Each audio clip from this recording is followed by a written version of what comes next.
ಮೂಡಾ ಜೇಡರ ಬಲೆಯಲ್ಲಿ ಸಿಲುಕಿಕೊಂಡಿರುವ ಸಿಎಂ ಸಿದ್ದರಾಮಯ್ಯನವರಿಗೆ ಅಸಲಿ ಸಂಕಷ್ಟ ನಾಳೆಯಿಂದ ಶುರುವಾಗುತ್ತಾ ಅನ್ನುವಂತಹ ಪ್ರಶ್ನೆ. ಕಾರಣ ಈಗಾಗಲೇ ಮೈಸೂರು ಲೋಕಾಯುಕ್ತದಲ್ಲಿ ಎಫ್ಐಆರ್ ದಾಖಲಾಗಿದೆ.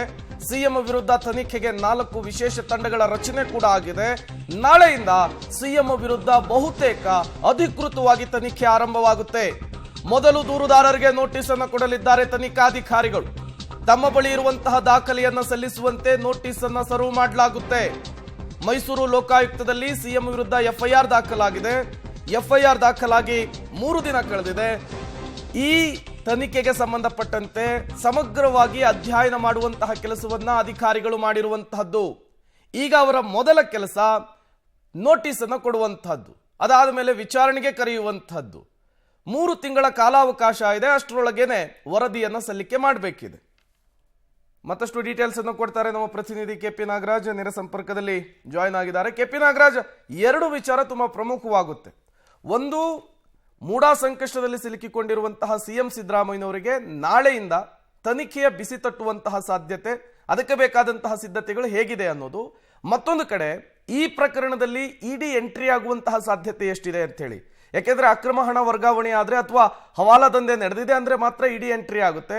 ಬಟ್ ಈ ಸೈಟಿನ ವಿಚಾರದಲ್ಲಿ ಇಡಿ ಎಂಟ್ರಿಯ ಸಾಧ್ಯತೆ ಎಷ್ಟಿರುತ್ತೆ ಅಂತ?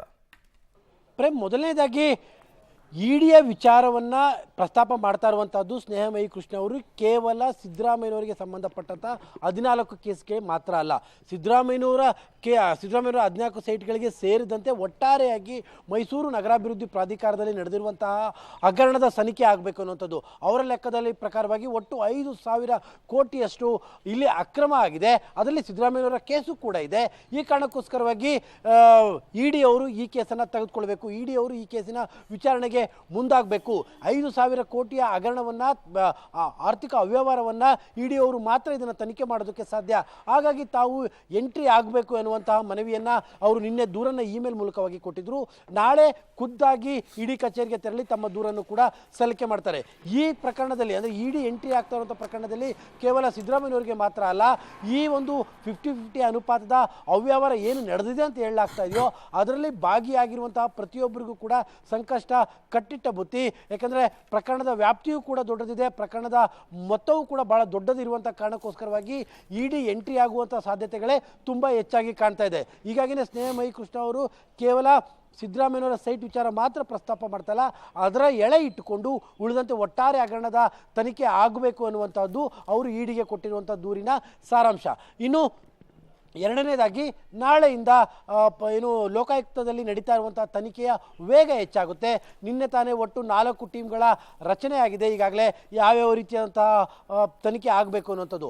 ಆರಂಭದಲ್ಲಿನೇ ಏನು ವಿಚಾರಣೆಗೆ ಆರೋಪಿ ಸ್ಥಾನದಲ್ಲಿ ಇರುವಂಥವ್ರೆಲ್ಲರೂ ಕೂಡ ಕರೆಯೋದಿಲ್ಲ. ಈಗ ಸದ್ಯಕ್ಕೆ ಲೋಕಾಯುಕ್ತವರು ಮಾಡ್ಕೊಳ್ತಾ ಇರುವಂಥದ್ದು ಒಂದು ಬೇಸಿಕ್ ಆದಂಥ ಒಂದು ಹೋಮ್ವರ್ಕ್, ಅಂದರೆ ಡಾಕ್ಯುಮೆಂಟ್ಸ್ಗಳ ಕಲೆಕ್ಟ್ ಮಾಡ್ಕೋಬೇಕಾಗಿದೆ. ದೂರುದಾರರ ಬಳಿಯಲ್ಲೂ ಕೂಡ ಡಾಕ್ಯುಮೆಂಟ್ನ ಕಲೆಕ್ಟ್ ಆಗಿದೆ. ಇದರ ನಡುವೆ ಪ್ರೇಮ್, ನಾಳೆ ಮತ್ತೊಂದು ಬಾರಿ ಒಂದು ಮನವಿಯನ್ನ ಸ್ನೇಹಮಯಿ ಕೃಷ್ಣ ಅವರು ಲೋಕಾಯುಕ್ತರಿಗೆ ಕೊಡ್ತಾ ಇದ್ದಾರೆ. ಅದರಲ್ಲಿ ಯಾವ ರೀತಿಯಾಗಿ ತನಿಖೆ ಆಗಬೇಕು ಅನ್ನುವಂಥ ಮನವಿಯನ್ನು ಕೂಡ ಕೊಡ್ತಾ ಇದ್ದಾರೆ. Prem, okay, thank you KP Nagaraj ತಮ್ಮೆಲ್ಲ ಮಾಹಿತಿಗಾಗಿ.